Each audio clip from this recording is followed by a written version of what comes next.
Now, in the early hours of the 6th of January 2023, the young man you see dancing in the video, by name Edwin Chiloba, was found dead, and he had been stuffed in a metal box and placed by the roadside. Edwin Chiloba was a fashion designer in Kenya on the African continent, for those of you who are not aware. It is still unclear what the main cause of his death is, or let me say who the suspect is. There are two theories actually going round. Now, Edwin was a very strong advocate for the LGBTQ community. He was very outspoken, in as much as he was also a very talented and gifted fashion designer. He is very popular in Kenya. Everybody knows him. He's very popular on social media as well. He seemed to be loved by all, except for the fact that Kenya in itself as an African country also has a section of the population not so happy about the conversation of LGBTQ. So the conversation has been triggered now. Who actually is responsible for Edwin's death? Because looking at the manner in which he was found, this was not death by natural causes. This was a murder where you could see that he has actually been stuffed and squeezed into that metallic box and left by the side of the road in that box. Investigations are still ongoing, but yours truly, we have been able to get to some of the facts out there so far, and we go into the true crime story of Edwin Chiloba to bring to you information that is up to date as of today, January 6th, 2023, regarding his suspected murder. If you are ready for this ride, buckle up and let's go. Now, when the news about Edwin's murder broke, people were left wondering, who would want this guy dead? Who would want this guy dead? What are the reasons why somebody would want this guy dead? And the questions were in that manner because Edwin is largely believed to be lovable. He's largely believed to be lovable. He was so full of life, and everywhere he went, at least on social media, you will see him very excited. Now, if you are watching this particular video, you will see that this is a video of him hanging out with some friends of his. Take note of the outfit that he's wearing. And then, now, compare the next picture that is showing of his corpse, unfortunately, being brought out of the box in which he was found. And you will see that he is wearing the same outfit. Now, according to our research, this video of him hanging out with friends is a video that he took on the 31st of December 2022 when he went out with some friends at night to chill or hang out.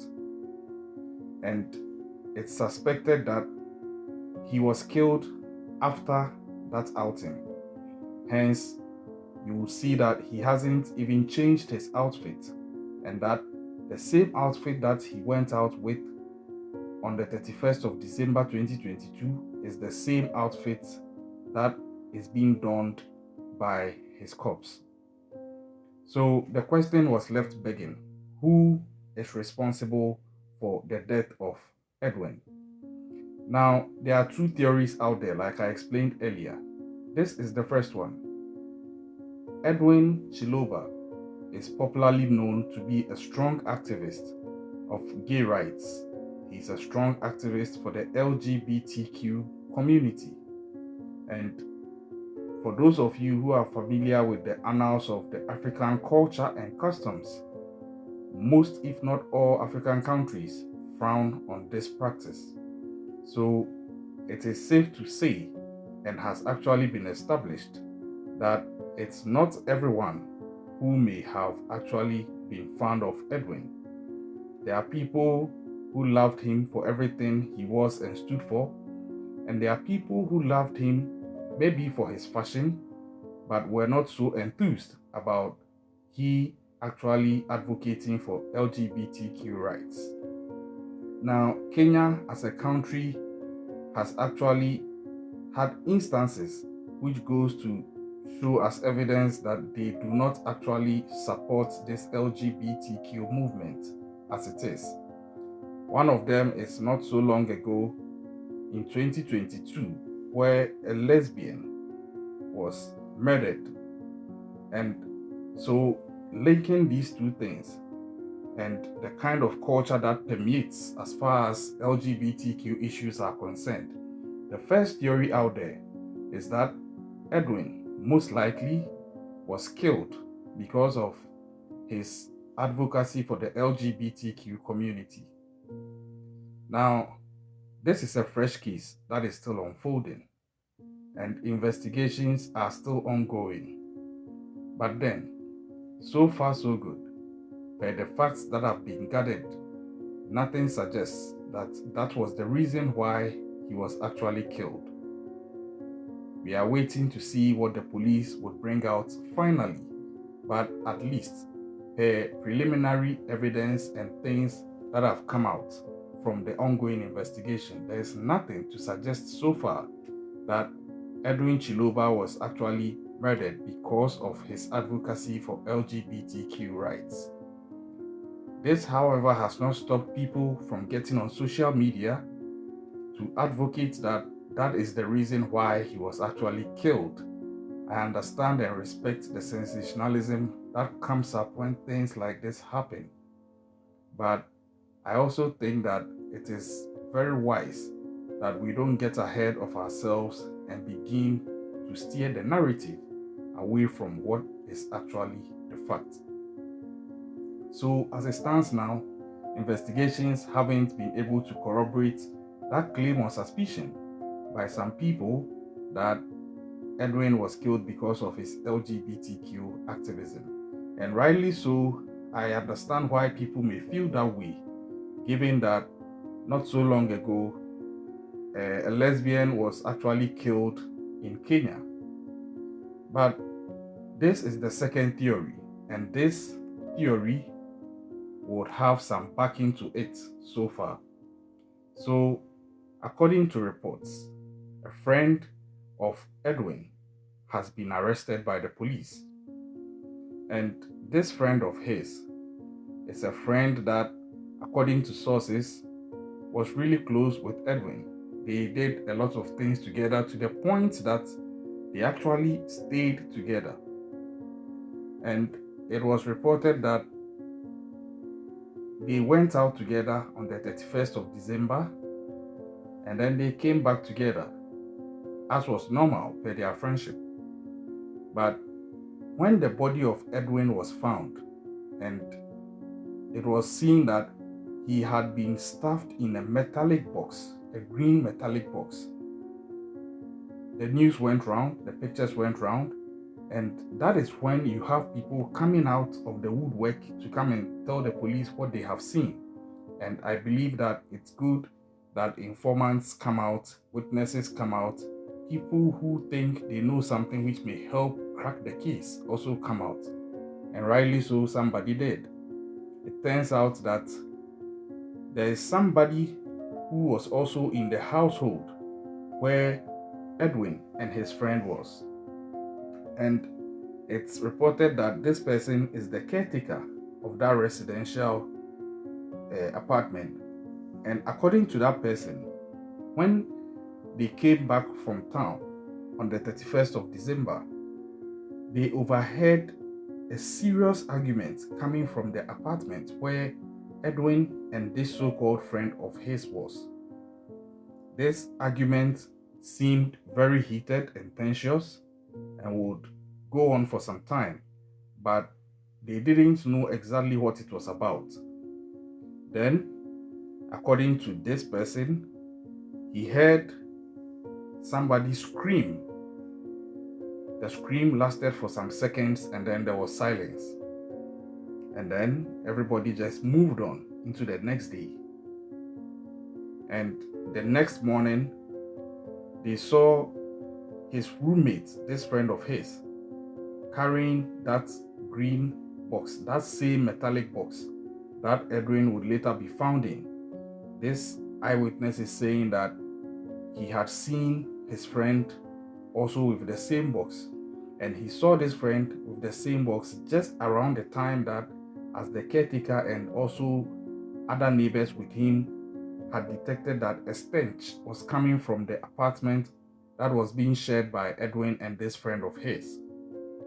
And upon inquiry, the friend of Edwin indicated that the stench was due to a dead mouse that had been found under their sofa, and that he had actually removed the dead mouse, but the stench was still prevailing and that he was dealing with it.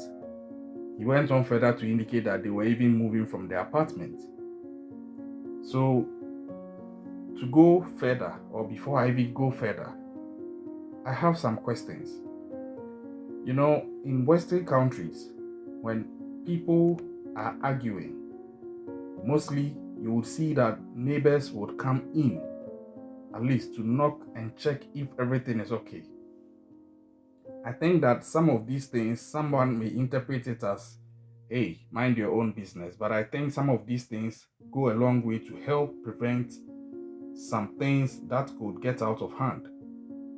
Imagine this case turns out to be what it's beginning to look like, where it's beginning to look like Edwin might have been killed by his friend. Imagine how this could have been prevented or maybe de-escalated if someone who had heard them arguing actually came in to find out what the issue was.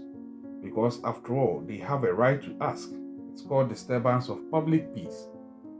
But some way, somehow, in Africa, you don't often see that thing happening. It's like most people keep to themselves, even though they refer to each other as being neighbors. So I think that could have been handled better. But then again, I could be saying this out of hindsight because of what has happened. That's my 2 cents on that. You can leave your comments in the comment section if you agree with me or otherwise. But fast forward, this informant shared the information with the police, and the police have subsequently picked up the friend of Edwin for questioning. We are following this case and waiting to see what the outcome would be after the questioning. Is this friend of his going to admit actually having killed him or otherwise? Because further investigations have actually shown that at a point when Edwin was actually supposed to be dead, this friend of his had Edwin's phone, was making calls with the phone allegedly, and was allegedly even transacting with the phone. So the whole thing is a bit unclear, and like I said, it's a fresh case that is unfolding, and it breaks my heart that we are not even 1 week into the new year and already some of these things are coming up. Now, when you go on social media, people have come out to pour their hearts out for the loss of Edwin. And like I said, there are 2 narratives being pushed out there. Although the arrest of his friend has also come out, there are still some people who believe that no, he was actually killed because of his LGBTQ advocacy. But I also think we can't rule that possibility out yet because investigations haven't concluded. There are instances where investigation starts and it's looking in one direction, but by the end of it, it's going the other way. But all in all, I'm very sad for the loss of this gentleman. He might be a bit different according to what some people perceive, but I don't think anybody, no matter what they advocate or do not advocate for, deserves to go out like that. When I saw the video, I can't post it here, but when I saw the video, my heart sank because it was just so gruesome. And if this was done by his friend, then I just can't appreciate what extent they were at in that friendship, where as a friend and a close friend at that, you are able to end up doing this to somebody you call a friend.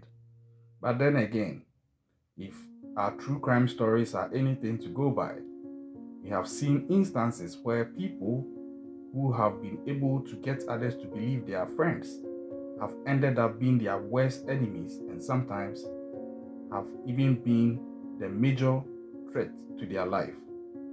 A typical example is the ongoing case of Shanquella Robinson, where to date, the friends around her who at the time were with her in Cabo, Mexico, when she lost her life, are still being viewed as suspects in her passing. Let me know what you think about this young man.